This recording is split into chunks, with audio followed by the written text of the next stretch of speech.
Pieces of a Woman is the brand new Netflix film that debuted last year at the Cannes Film Festival and finally got its official worldwide release date on Netflix this past Thursday. The film stars Vanessa Kirby, Shia LaBeouf, Sarah Snook, and Ellen Bernstein, and tells the story when a young mother played by Kirby home birth ends in an unfortunate tragedy. She begins a year-long odyssey of mourning that fractures relationships with loved ones in this deeply personal story of a woman learning to live alongside her loss. The movie is 2 hours and 6 minutes and is rated R. Welcome back to a 2021 movie review here on Max Talks Movies. My name is Max Timberg. Welcome back to the YouTube channel. Sorry, guys, I've been off for a week.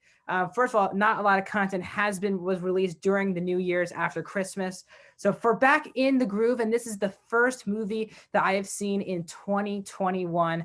Can't wait to talk to you about Pieces of a Woman. It's getting a lot of Oscar buzz. Before we get into Pieces of a Woman, non-spoiler fashion, let me know your thoughts of this film, if you have seen it or not seen it, in the comment section down below.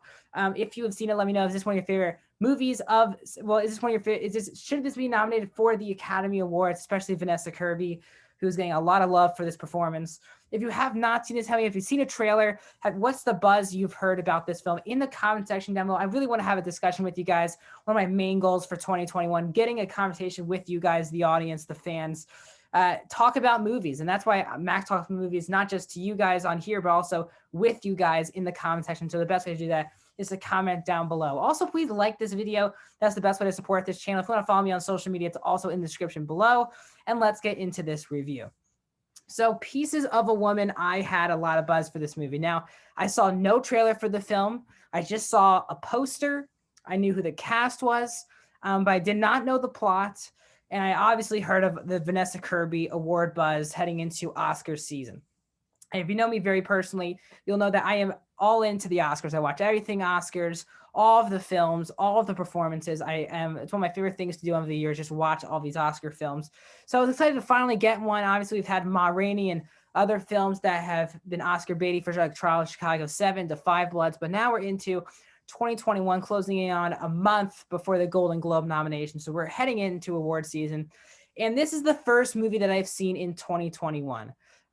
So this movie is one of the most heartbreaking movies, one of the more devastating films that I have seen in a long time.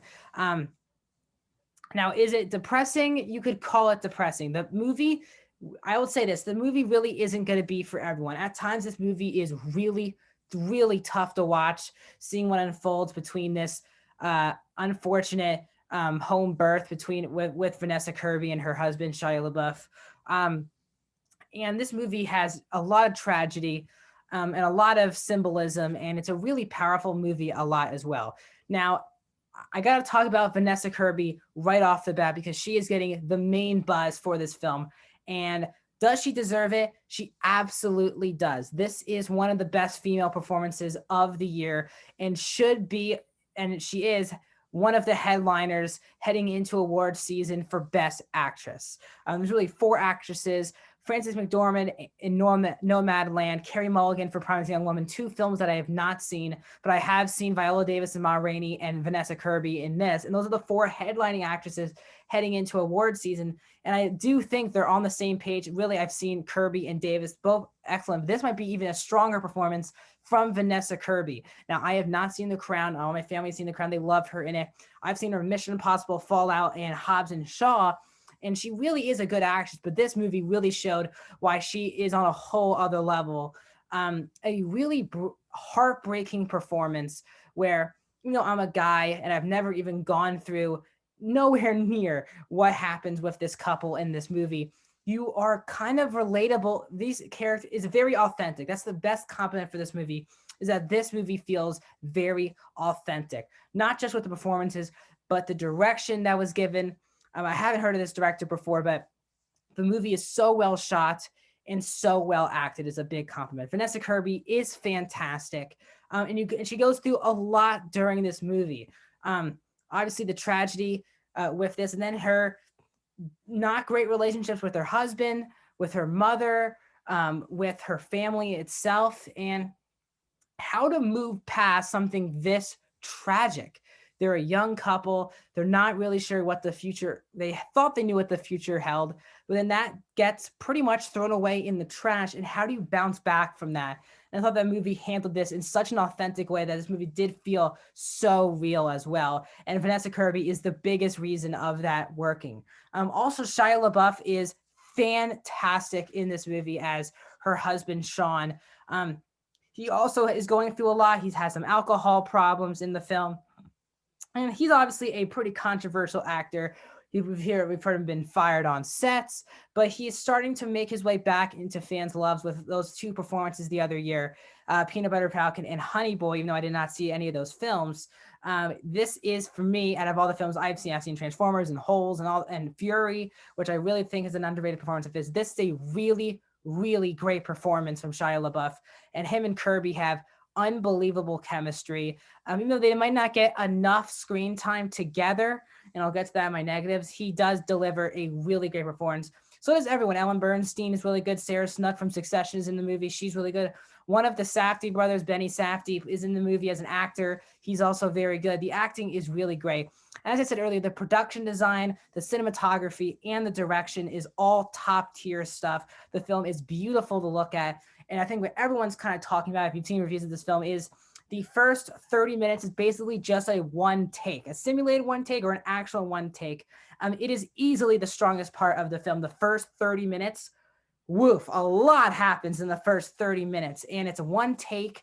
And that's why I also felt authentic, because it's one take. It feels like we're just documenting real stuff happening, but these actors are giving great, great performances.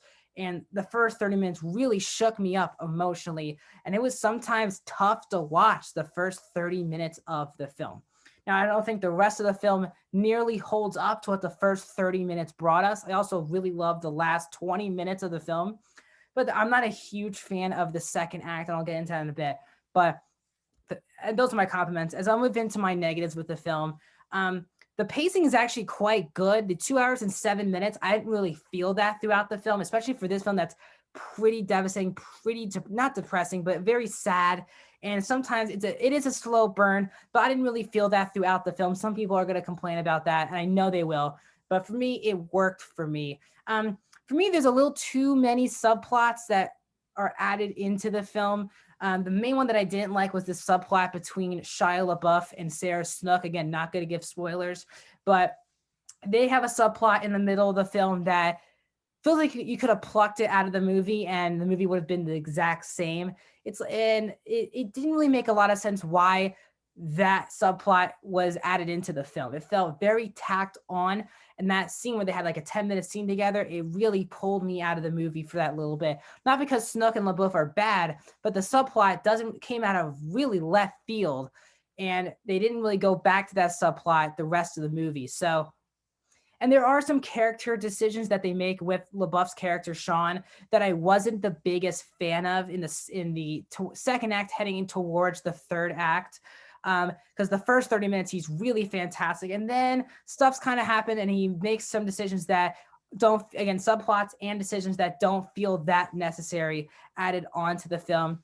I was kind of mixed. Ella Bernstein is fantastic as Elizabeth, Kirby's mother.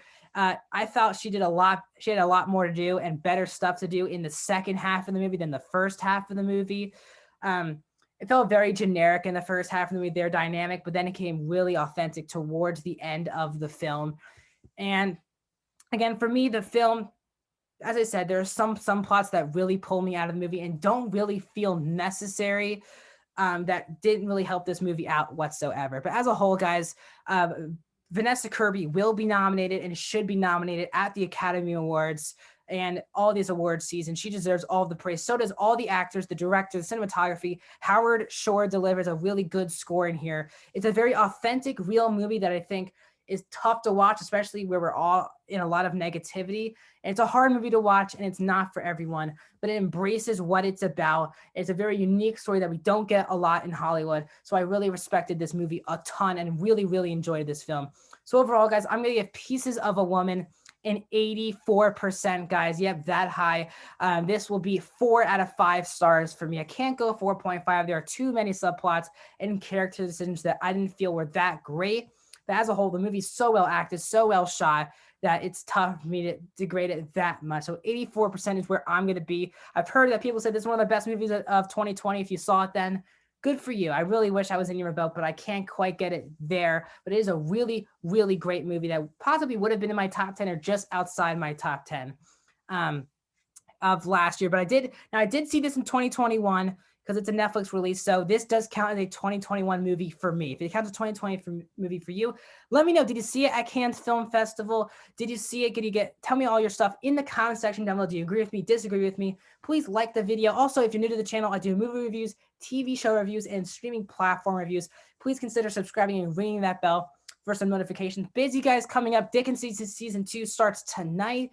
Also next week, we have a couple more movie reviews, and my weekly WandaVision spoiler reviews will be beginning next Friday morning. So I can't wait to talk about so many more movies and shows coming out in the next couple of weeks, a busy month of January. So please ring that bell. Also, if you want to follow me on Letterboxd, Twitter, or Instagram, you can find those accounts in the description below. Thank you guys so much for joining for my review of Pieces of a Woman. I'll see you guys in the next review.